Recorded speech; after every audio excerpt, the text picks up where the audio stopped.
Buying a Toyota hybrid in 2026 or 2027 is still one of the smartest moves you can make in a car market that has otherwise gone completely sideways.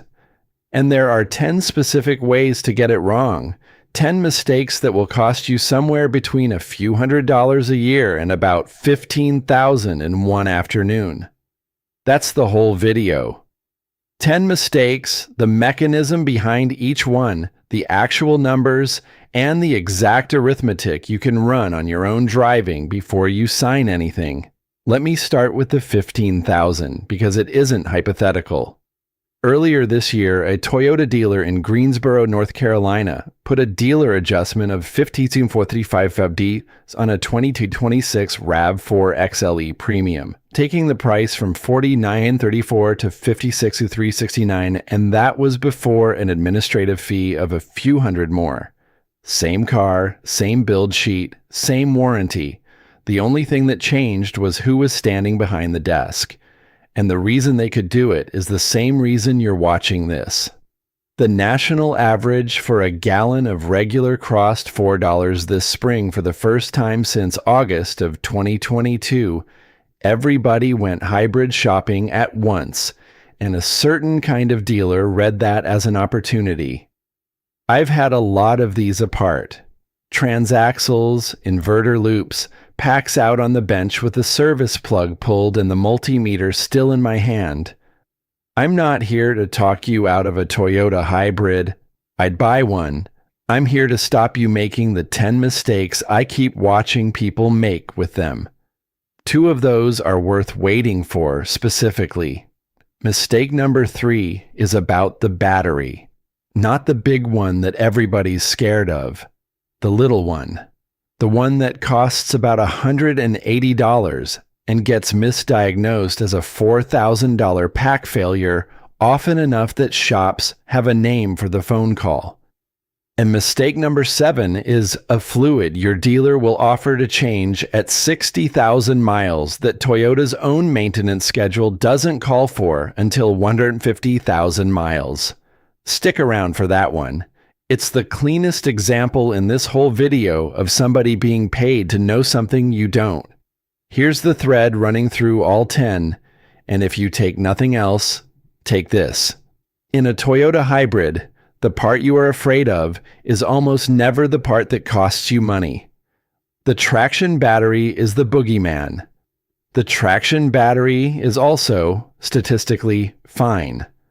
Consumer Reports put Toyota at the top of its 2026 reliability rankings with a score of 66, and hybrids came out as the most reliable powertrain in that survey, while EVs averaged around 80% more problems than gas cars.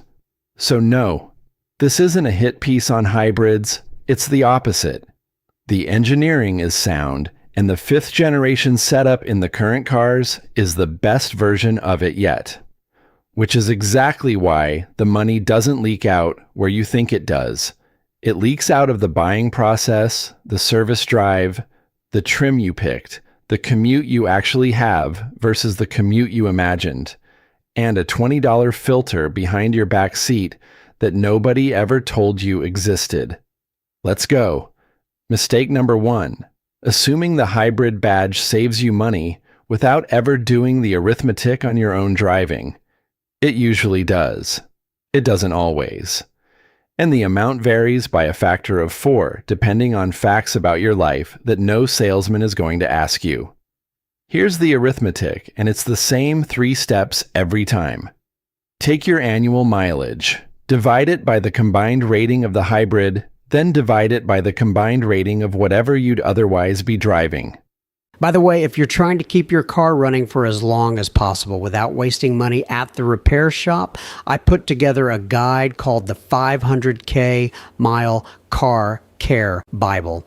It shows you the 101 habits that protect your car, the warning signs you should never ignore, and how to spot the mechanic upsells that quietly drain your wallet. If you want it, just scan the QR code on screen with your phone's camera or grab it from the first pinned comment below. Subtract. Multiply the gallons you saved by what fuel actually costs where you live, not what it cost last year. Do it with real numbers. The 2026 Corolla Hybrid is rated 50 mpg combined in front drive LE and XLE form, 48 with the on-demand all-wheel drive.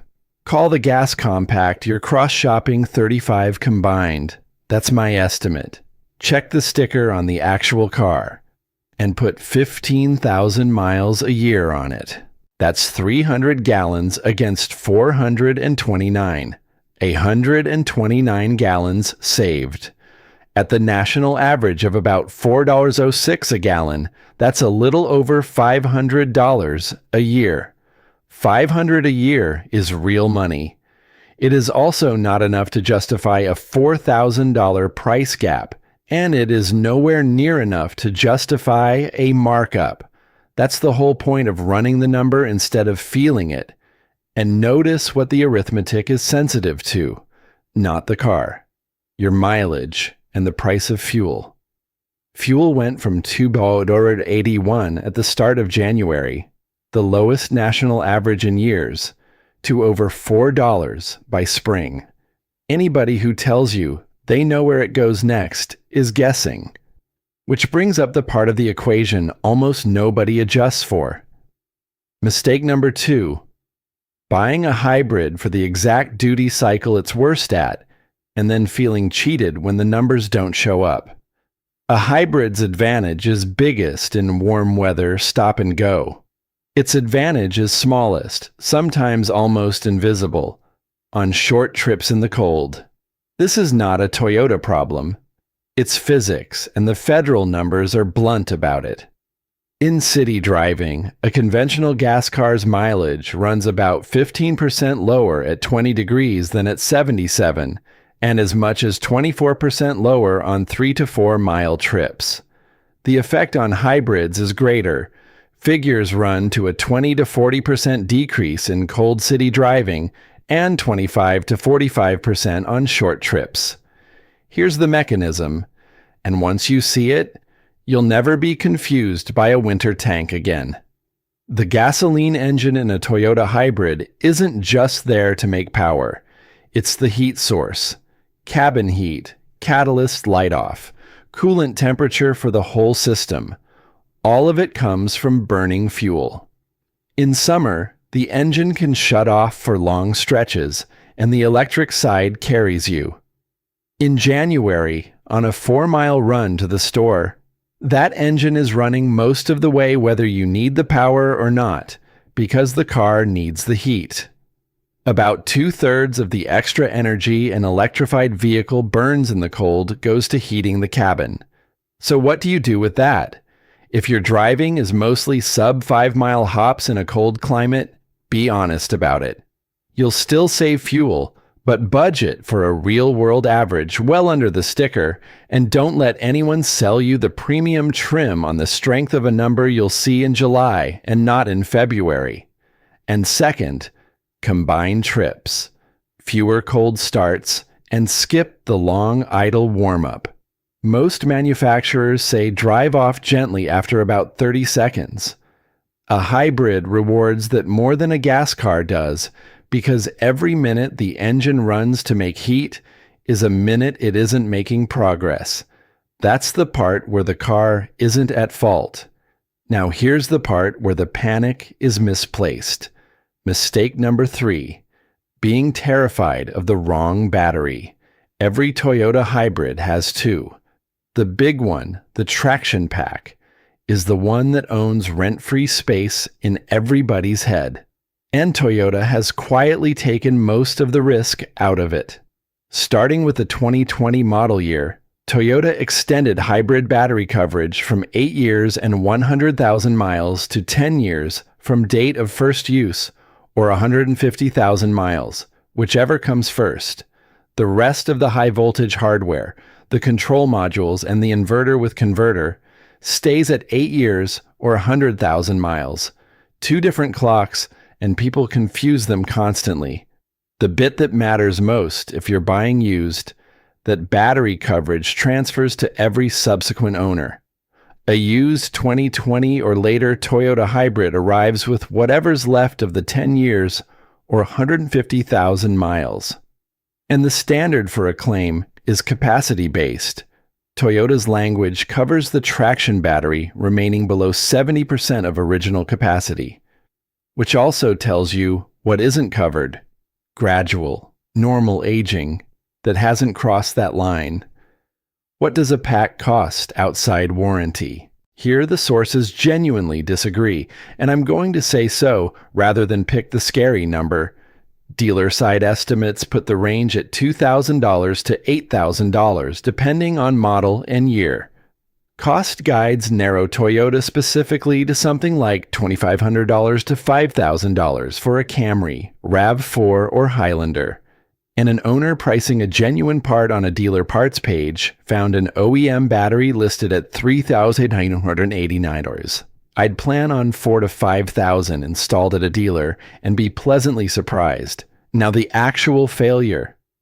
In the real world, the thing that leaves a Toyota hybrid dead in a parking lot is almost never the pack. It's the little 12-volt battery, and the reason is structural. A conventional car has an alternator dumping a bulk charge into the battery whenever the engine runs. A hybrid has no alternator. Its 12-volt is charged by a DC to DC converter stepping voltage down from the traction pack, and the computer runs that on a tight efficiency curve, charging in brief partial bursts. So the auxiliary battery spends most of its life at a partial state of charge, which drives sulfation, lead sulfate crystallizing on the plates, and permanently eats its capacity. On top of that, it's powering the computers that monitor the high voltage system while the car sits. The symptoms look exactly like the end of the world. No start. A Christmas tree of warning lights clicking. It overlaps with what a failing traction pack might do. But the two fixes sit at opposite ends of the price spectrum. One shop's account is the one I'd frame. A second-generation Prius towed in dead. The owner pricing a $4,000 pack replacement in a panic. The trunk trim came off. The small 12-volt read 4.2 volts completely sulfated. The traction pack was perfectly healthy, and the car booted instantly after a $180 swap. So here's your test, and it costs about $15 for a multimeter. A healthy 12-volt at rest reads about 12.4 to 12.6 volts. Below 12.2 it's suspect. Below 12.0, it's probably your problem. Then, start the car and check again. It should jump to 13.5 to 14.5 volts, which confirms the DC to DC converter is doing its job. If it sits at 12.6 or lower in ready mode, the converter's regulator has failed and no new battery will fix the car. 2 readings, 60 seconds. That is the difference between a $180 afternoon and a $4,000 quote you didn't need. And while I'm here, the orange cables are not a place to go exploring. Testing a 12-volt is a normal job any owner can do. Anything behind an orange conduit or a service plug is high voltage and genuinely lethal, and there is no version of that job you do in a driveway with a socket set and good intentions. Mistake number 4. Never touching the filter you didn't know you had. Your hybrid battery is air-cooled, and where it gets that air will surprise you. A small fan pulls air from inside the cabin across the pack, and a filter sits between the cabin and that fan catching dust, lint, and pet hair. Intakes usually near the rear seats. Everything that lives in your back seat eventually ends up in the cooling path. The first 2 generations of Prius had no filter at all. There are photos of blowers packed solid with dog hair. The consequence isn't just heat, it's a misdiagnosis. Toyota's own service bulletin, TSB 7420, covering the 2020 Corolla Hybrid and 2019 to 2020 Prius, among others, states that the dreaded P080 and P0A7F battery codes can be triggered by dust and debris clogging the cooling fan or its intake filter. The battery can't cool itself, performance suffers, and the system flags it as failing. Think about what that means at a shop that doesn't know the bulletin. Code says battery. Battery is expensive. You see where that goes. The interval. Inspect every 5,000 miles. Full cleaning every 20,000 per bulletin TSB 06220. And more often in heavy traffic, dusty conditions, or with pets and cargo in the back. And here's the sting in the tail. That filter is routine maintenance and is not covered under the hybrid battery warranty. And if a clogged filter contributes to overheating and damage, Toyota may decline coverage on the resulting repair. A 20-minute job protecting a 5-figure component. Mistake number 5. Believing hybrids don't need brake work. They need less. They don't need none, and the failure mode is inverted from what you're used to. Shops routinely see hybrids past 200,000 miles on original brakes. That's real. But because the friction brakes rarely generate heat, moisture and road contaminants sit on the components instead of being cooked off, and shops see seized calipers, corroded rotors, and uneven wear. The pads outlive the hardware holding them. You can end up with 4 millimeters of perfectly good pad and slide pins seized solid from disuse. And the hydraulics still age on the calendar. Brake fluid absorbs moisture, which lowers its boiling point and can corrode the ABS actuator and the brake-by-wire module. So the ask at your annual service isn't how much pad is left. It's clean and lube the calipers and test the fluid. Cheap, boring, and it stops a $200 service turning into a caliper and rotor job. That's 5, and the pattern should be visible now. Every one of them is the same shape. The expensive thing you're afraid of is fine, and the cheap thing nobody mentioned is what gets you. A $4,000 pack replacement that was a filter, a caliper that seized because the car was too efficient to use it. From here it changes though. The back half is less about the machine and more about the paperwork. And the paperwork is where the bigger numbers live. Before that, if this is your kind of thing, the numbers, the mechanism, not the sales pitch, subscribe. That's the whole ask. 5 mistakes left, and the next one is the single most expensive misjudgment available to a Toyota buyer right now, because it involves picking a car that costs $9,000 more and then not using the thing you paid the $9,000 for. Mistake number 6, buying the plug-in when you have nowhere to plug in. The math on a plug-in hybrid is genuinely excellent if you charge it. The 2026 RAV4 plug-in starts at $4,950 for the SE, which is actually $3,350 less than the equivalent 2025 model, against $33,350 for the base hybrid. That gap has to be earned back in electricity you actually use. And the evidence on whether people do is not flattering. The biggest study we have comes out of Germany. Researchers at the Fraunhofer Institute analyzed real-world data from 981 of the 35 plug-in hybrids built between 2021 and 2023 using onboard fuel consumption monitoring, transmitted directly from the vehicles across multiple manufacturers. On average, those cars used more than 3 times as much fuel as official estimates suggested. The dominant cause was simply that owners don't plug in as often as regulators assumed. Earlier work found the same shape. The International Council on Clean Transportation put real-world electric miles 25 to 65% below the window sticker. Now, my honest caveat. Because I have less standing on this one than on a caliper. That data is European, measured against European test procedures, and it's heavily weighted by company cars bought for tax reasons. More than half of the 11,000 Porsches in the Fraunhofer sample were never plugged in once, which tells you more about corporate fleet policy than about a family in Ohio. And Toyota's own researchers have pushed back in a peer-reviewed SAE paper, arguing it's time to rethink those assumptions. Also worth knowing, in that same European dataset, the lower-priced models from Toyota, Kia, Ford, and Renault often came in dramatically better than the German luxury cars. So the number isn't a verdict on Toyota. It's a verdict on human behavior. Two more things before you sign for one. Reliability. In the 2026 Consumer Reports Survey, plug-in hybrids showed around 70% more reported problems than gas vehicles. 2 powertrains, 2 cooling strategies, more to go wrong. And the money that used to paper over all of this is gone.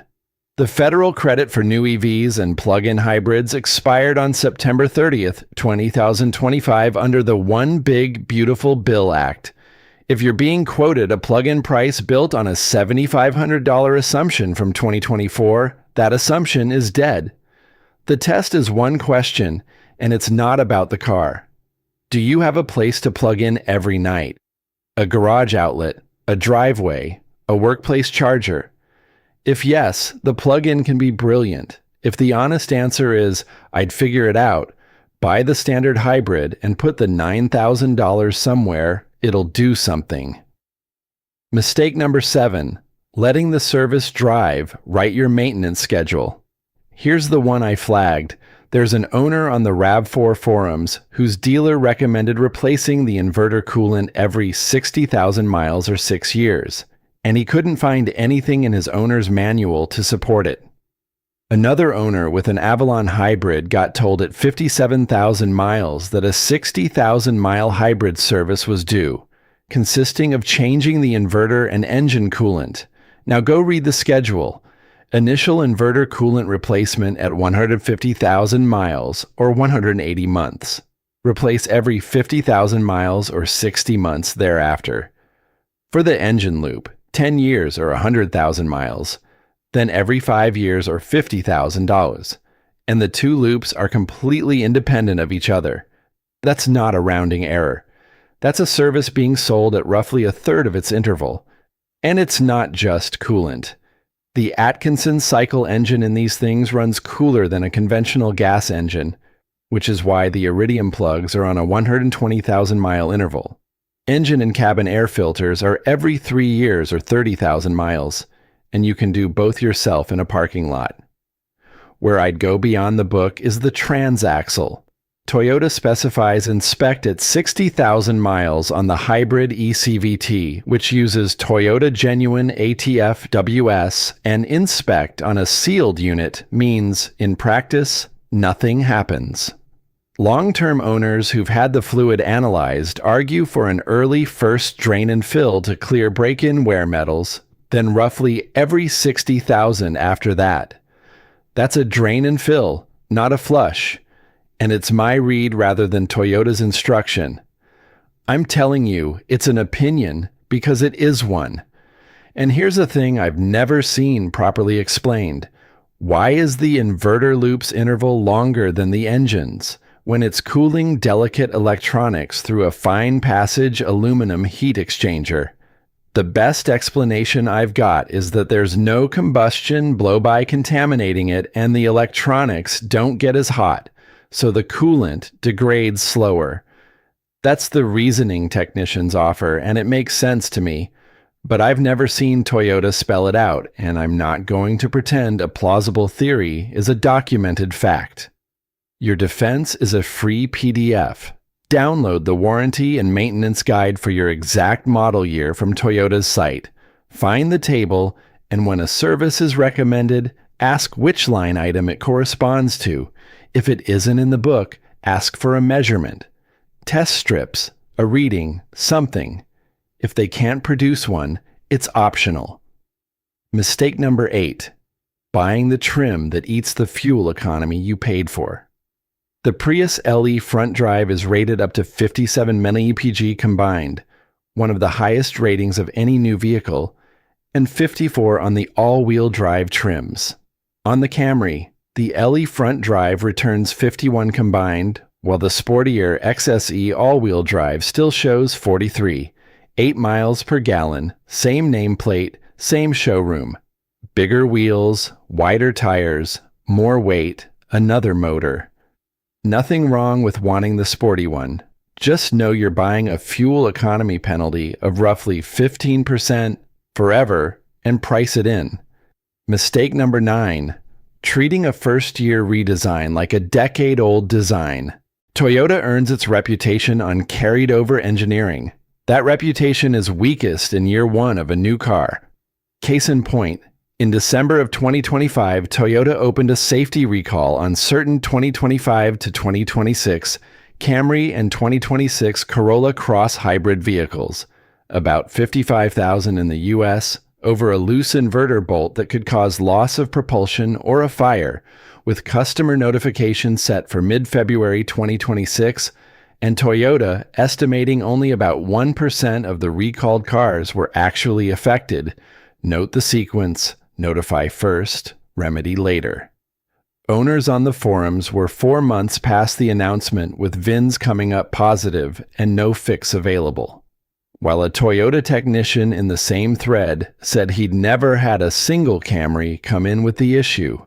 Both things are true, rare and serious, so build the habit. Check your own VIN at the federal recall site rather than waiting on a letter, because at least one owner reported his car flagged on the government site, while his Toyota owner dashboard showed no recalls at all. The 2026 RAV4 is a ground-up redesign and hybrid only. I'd still buy it, and I'd check the VIN quarterly for the first 2 years. Mistake number 10. Not asking which features stop working when a subscription lapses. This one's small, and it's the one that makes people angriest, and I think that's because it's the only one that feels personal. On 2018 and later Toyotas, Remote Start is part of the Remote Connect suite, and a Toyota spokesperson confirmed the vehicle must be enrolled in a valid subscription for the key fob to start the car remotely, not the app. The fob, the physical object in your pocket, talking directly to a car parked 40 feet away. Historically, the service ran $8 a month or $80 a year after a trial of 3 to 10 years depending on the model. On current cars, it's bundled. One 2026 RAV4 buyer was offered 2 additional years of Remote Connect and 3 of Drive Connect for $485 upfront, and others report paying $15 a month. Ask 2 questions at the desk: which features require a subscription, and how long is my trial? Get the answer in writing. Then decide with your eyes open, because there's nothing wrong with paying $15 a month for something you use. There's a lot wrong with finding out in a cold parking lot in year 4. That's 10. Now the part I actually want you to remember, because it's worth more than the other 10 put together. Go back to Greensboro. $15,435, written on a sticker next to a word. The word is adjustment. Sometimes it's market adjustment. Sometimes it's additional dealer markup. And what it's meant to signal is scarcity. That this is honest price discovery on a hot car. That the dealer is barely holding on. That this is what it costs. That's the story. Here's what's true. The built-in margin between invoice and sticker is already $2,000 to $3,000 of dealer profit before any markup. And on top of that, Toyota pays holdback of roughly 2% of MSRP plus volume bonuses. So when a dealer says they're barely making anything at MSRP, that's not the full picture. The adjustment isn't the price. It's a second profit on top of the first one, and it's priced entirely off how frightened you are of driving to the next town. And it's not evenly distributed, which is the tell. One outfit got quotes from 77 Toyota dealers on the exact same 2026 RAV4 Hybrid XSE. The spread was $9,221. Same car, same trim. Every dealer started from roughly the same sticker. The difference was entirely what they did next. On one quote, the total came to $53,336, including $8,370 in protection products, paint film, coatings, service contracts, the whole menu. Nobody drove to that dealership for the paint film. You want to see how thin the scarcity story is? One San Jose dealer was adding $5,095, turning a base front drive RAV4 LE into a nearly $40,000 car, while a dealer 68 miles down the coast had them listed at sticker, $32,300 against a nearby dealer's $37,000. Same vehicle, inside an hour's drive. Scarcity doesn't behave like that. Scarcity is uniform. Prices that vary by $5,000 across one metro area aren't measuring supply. They're measuring how far each dealer thinks their customers are willing to travel. And the paperwork does the same trick a second time.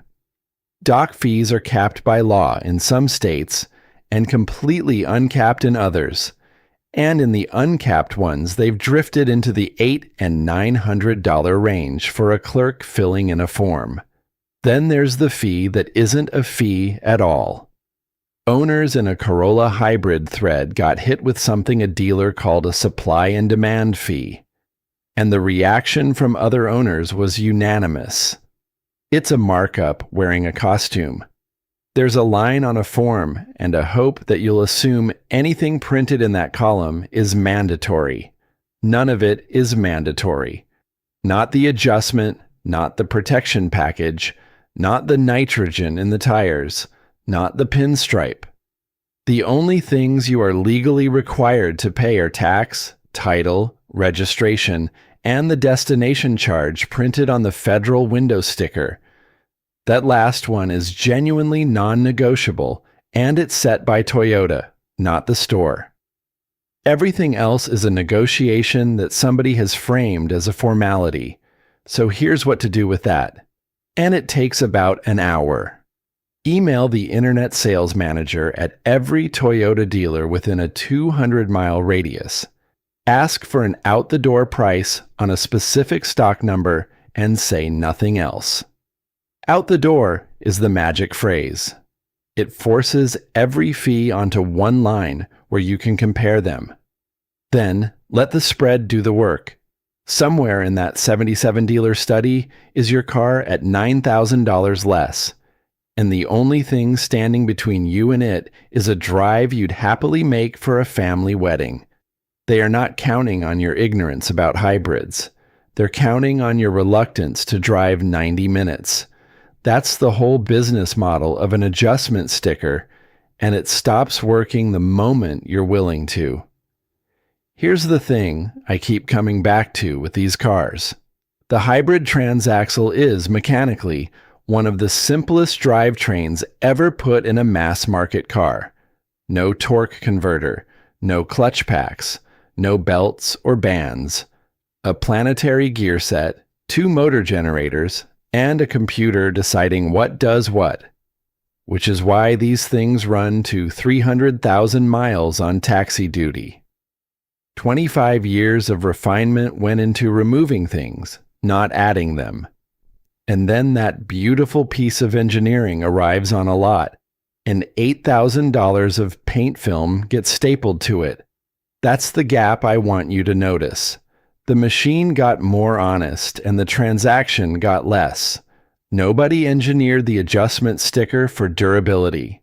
Nobody's proud of it in 20 years the way the people who built that transaxle are proud of it.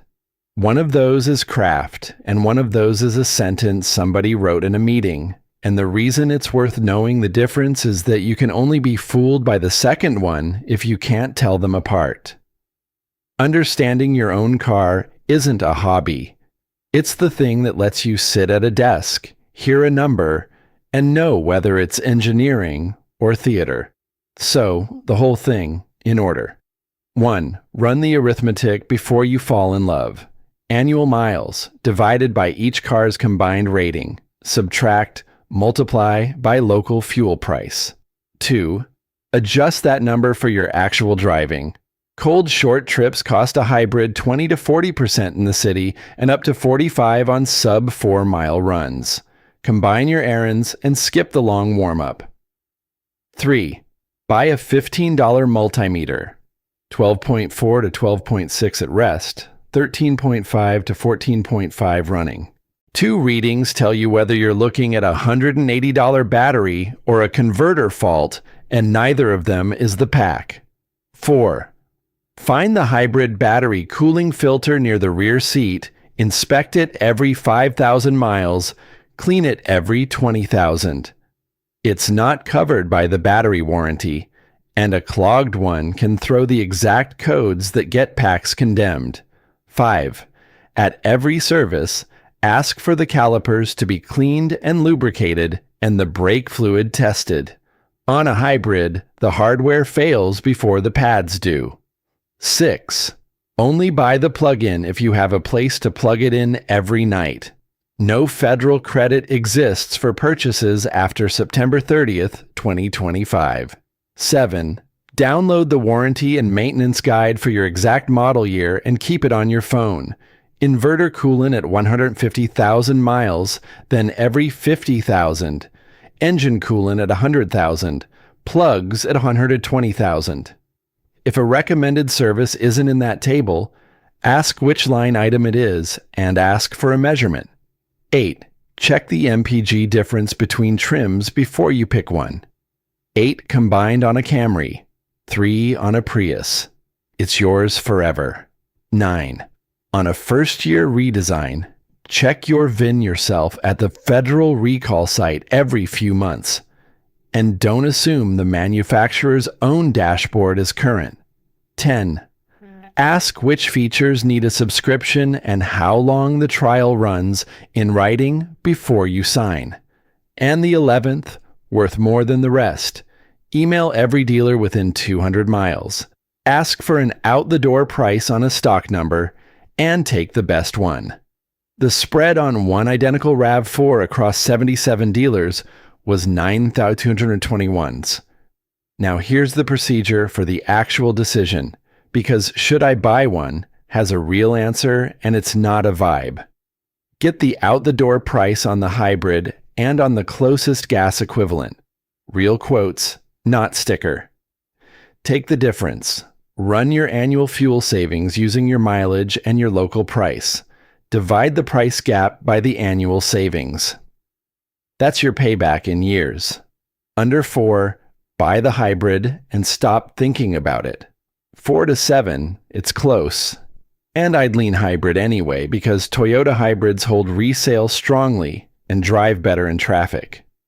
Over 7 years, something's wrong with the deal, usually a markup. And the answer isn't don't buy a hybrid. It's don't buy it from that dealer. Do that and here's what happens. Sometime in about 3 years, on an ordinary Tuesday, you'll walk out to your car in a supermarket car park, and it'll be the same car it was when you bought it. No dead pack, no mystery light, no 4-figure bill that showed up out of nowhere. The bill that doesn't arrive is invisible. You never get to feel good about it. So I'm telling you now, while you can still see it coming, that's the win. It just quietly never happens. Now I want to hear from the people who are going to tell me I'm wrong, and I mean that. Specifically, if you've got a Toyota hybrid past 200,000 miles, I want the number, and I want what you've actually replaced on it, not what you were quoted, what you paid for, and when. Original pack or not. How many 12 volts you've been through. Whether the brakes ever needed anything beyond a cleanup. Because there are people reading these comments right now trying to decide whether to spend $35,000 on one of these, and 100 real ownership histories from people who've lived it is worth more than anything I can research. If you've been burned, if yours did drop a pack at 140,000, say so too. I'd rather the picture be true than flattering. And if you're a Toyota tech and I got the inverter coolant reasoning wrong, come tell me. I said in the middle of this that my explanation was my read and not documented, and I genuinely like to know if there's a real engineering answer I've never come across. I'll take the correction. If this was useful, subscribe. There's a lot more of this, and I'm not running out of it. There's one thread I deliberately left alone here, and it's been bothering me for a while. The ECVT transaxle fluid. Toyota says inspect. A lot of very experienced people say change it, and they've got oil analysis to back it up. Those two positions can't both be right, and I've been slowly collecting enough evidence to say something useful about it rather than just repeating what I've heard. When I've got it, I'll tell you exactly what I found, including the part where it turns out I was wrong.